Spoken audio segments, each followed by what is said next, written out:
Hi guys! Magandang gabi. Welcome back po dito sa Gandara SRU channel for showbiz update. Andito na naman nga po akong muli nagbabalik. Ang nagmamaganda ninyo kachismosang Kim Pao, wala na pong iba, ang lukaret na si Gandara, upang magatid sa inyo ng latest update and fresh happenings patungkol kina Kim Chiu and Paolo Avellino.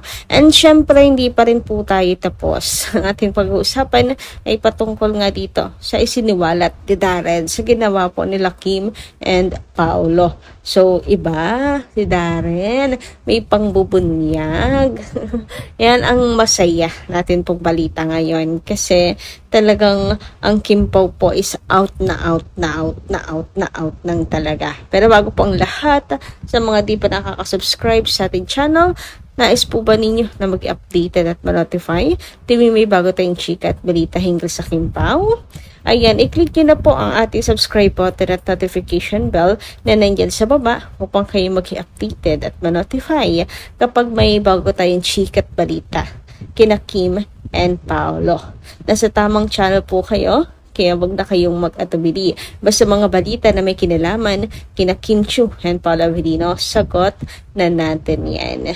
And eto na nga, hindi naman lingid sa ating kalamang lahat ang pagja-jogging nila Kim and Paolo, pero ang lingid po sa ating kaalaman ay ang tungkol sa pagsusulo ng dalawa. Ang alam lang natin ay dinner, pero wag ka literal na nagsulo talaga po ang Kim Pao sa Vancouver, Canada. Kaya hindi na ako magtataka, hindi na ako mangu-question kung totoo ba ang chika na anniversary ng Kim Pao noong October 19. Di ba nga ang chika ang anniversary nila kasi pag 19 ay parang napaka-special kina Kim and Paolo.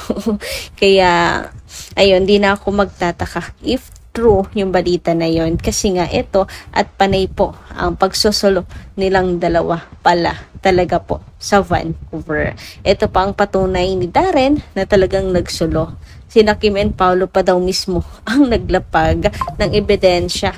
Sina Kim and Paolo mismo ang naglapag po ng pruweba na hindi sumipot si Kim sa usapan nila, kundi kay Paolo Avellino sumama sa pag-jogging si Kimi. Bongga ka dyan. So, ito yung isiniwalat ni Darren. Totoo po ang pagsusulo ng Kim Pao sa Canada. Ito, siniwalat ni Darren sa Showtime. Si Kim naman ngayon ang nagsiwalat at naglapag po ng pruweba. So, wala nang, totoo kaya yun? Legit ba nagsulo ang Kim Pao? Imposible naman magsosolo kasi may mga kasama sila. Pero ito na nga binuking na ni Darren, nagpost na rin si Kim Chiu. So wala na ring siguro and totoo ba to yung anniversary nilang dalawa or monthsary kung ano mang sineselebrate ng Kim Pao kasi talagang may extra special talaga yung moment ng Kim Pao sa Vancouver, Canada. Huy, thank you so much, bestie Darren. Yan yung ginawa nila Kim and Paolo na hindi na makamove on. Si bestie Darren, hindi naman sa hindi siguro makamove on. Ano lang, talagang way lang ng kanilang pang-asar kay Kimi or panunukso, rather pala ang tamang term, panunukso kay Kim Chiu. Panunukso nila. Kasi Team Kim Pao din po sila. Di ba? Masaya kasi sila na nakikita nila na finally happy na ulit si Kimi kasi saksi din po sila sa pinagdaanan nito. Di ba? And ngayon, may bago na nakakapagpasaya po sa puso ni Kim Chiu ngayon. Samantala, narito naman ang mga nais nating i-shoutout ngayong gabing ito. Nais pasalamatan sa pamamagitan ng pagbabasa ng ilang komento na ating taga-subaybay na walang sawa pong nakasuporta kina Kim and Paolo at nakatutok sa ating mga update. So mula po kay Ma'am Norma Dayag, magandang gabi. Gandara, good evening. Shoutout po sa inyo ha. Sana'y panindigan nilang dalawa na never na makipartner sila sa iba. Nakagaya ko, pinabasa ko sa isang vlog na willing daw makitambal si Sian kay Kimi. pag nag-collaborate ang ABS-CBN at GMA. Ayun lang naman, if makipag-collaborate. At saka, tapusin nga muna natin yung comment ni Ma'am Norma dahil nanggigigil tuloy ako agad na sumingit no? At magbigay reaction. So, ito pa, sabi ni Ma'am Norma Dayag, ayaw namin na makapareha o magkapareha pa sila. What for? Para magkaroon ng fans ulit? No more na. Ex-burado ka na sa amin. Kim Chiu fines para sa amin. Patay ka na sa tandem ni Kimi. Humanap ka na lang na iba na makakapareha mo.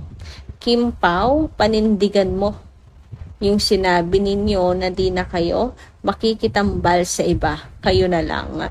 Hindi kami magsasawa sa inyong dalawa. God bless us all. So, dito tayo sa sinabi raw ni Sia na willing siya kung makikipag-collaborate ang ABS at GMA. Tapos si Kimi yung itatambal sa Kapuso artist. Yun na may what if lang. At saka isa pa, si Sian willing. Si Kim, tinanong nyo ba kung willing? Bakit kayo ay nangangamba na agad? Bakit kayo nang kikilaitin agad at nalulungkot? Hindi pa nga ninyo naririnig ang side ni Kimi. Okay, pagpalagay na natin totoo. Ang sinabi yan ni Sian. Si Kim ba willing? Sabi nga ni Kim, mauna na siyang mag-disappear. Magdi-disappear talaga si Kim Chiu pa nagkataon. Wala, wag kayong yan lang, nabalitaan nyo lang ganyan. Kabado match na kayo agad. Nagugulo na agad yung mundo nyo. Hay nako, kayo na talaga. Sarap yung pagkukurutin. Sa tagiliran talaga pakakukulit. Pabayaan nyo dyan si Siam na mangarap na makapartner ulit si Kimi. Pabayaan nyo siya dyan na maglaway. Alam kasi niya na ang laki nung pag-boom ng career ni Kim nung nawala siya. Nawala kasi yung malas sa buhay niya. Charot, hindi. Wag ganun ang bad. Anyway, dumako naman tayo dito sa komento ni Ma'am Merdita Aurea Rodriguez. Shout out din sa inyo, madam. Sabi niya rito, hello Gandara, good PM. Gandara, napanood ko sila Ray Pomaloy at Tontoy. Sabi nila ay hinahalin tulad nga daw ng iba si Kim kay Miss Nora Honor, ang superstar na kay Kim. Si Kim kasi merong nagsabi na superstar daw. Wala na si Miss Nora Honor, kaya si Kim na ang pinalit nila. Kung sa bagay, parang iisa lang ang pinagdaanan nila. Iba ang superstar Nora. Nanalo sa tawag ng tanghalan, si Kim nanalo sa PBB. Iisa lang ang kapalaran nila. Naging superstar silang dalawa.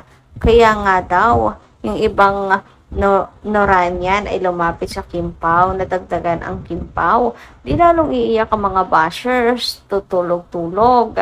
Kasi nga, ang mga bashers, hindi nila makumbinsi. Kasi idol nila, lumipat. Hindi nadagdagan sila o baka ayaw din ng Noranian sa kanila. Gusto sa Kim Pao. Paborito talaga ng senior ang Kim Pao. Diba? Ang saya. Salamat Gandara. Na hindi lang daalipay na.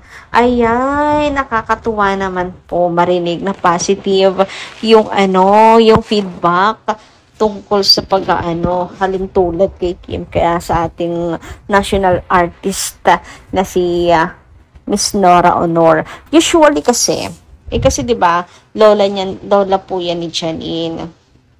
Kaya siguro nako-connect pero wag na natin pag-usapan 'yon. Ayaw natin ng gulo, diba? Ayaw natin gumawa ng war. But ayun, usually kasi kapag kaganyan, halimbawa, yung superstar kagaya ni Ma'am Nora Honor, Miss Nora Honor, talagang negative. Hindi pwedeng makumpara. Nora Honor, nag-iisa lang yan. Ganyan usually yung feedback. Pero pagdating sa Kim Pao, good sila, okay sila, ang sarap sa pakiramdam na tanggap nila, okay sa kanila, si Kim Chiu. May pagtanggap. Ayun, siguro yun nga nakikita rin nila at wala rin naman pong masama, diba? Kasi si Kimi naman ay mabuti at napatunayan rin naman ni Kimi na mahusay rin po siya na artista sa panahon at henerasyon ngayon. Samantala, shoutout din naman po dito kay Ma'am Andre Denden. Magandang gabi. Sabi niya, good day. Kaya nga sinabi ni Paolo na siya na muna ang partner ni Kimi kasi naumpisahan na adult scenes mula sa dinlang kaya hindi na papayag si Pogi na i-partner pa si Kim Seipa. Feel niyo ba kung bakit oo? Produce si Paolo sa project. Muling pakiusap sa mga active, sumilip sa ibang channels at vloggers. Pakiiwasan mag-react or mag-comment para walang malito sa mga comments ng iba. Marami ang nakikisawsaw sa Kimpaw ngayon. Kaya ingat po at wag basta-basta mag-subscribe. Alam nyo naman siguro ang mga legit na Kimpaw vloggers, dito lang tayo mag-subscribe at wag sa ibang fake. So yan po ang paalala ni Ma'am Andre Denden sa mahilig sumilip sa ibang channel. No? Ayun, wala namang masama. Pero kung stress lang naman yung dulot sa inyo at sa kapag kalito, iwasan na lang, di ba? Kasi marami pong mapaglinlang din. Anyway, hanggang dito lang muna ating update. Maraming salamat po sa inyong pakikinig. Kita-kits po ulit tayo sa mga susunod pa nating magiging chikas. Marami pong salamat.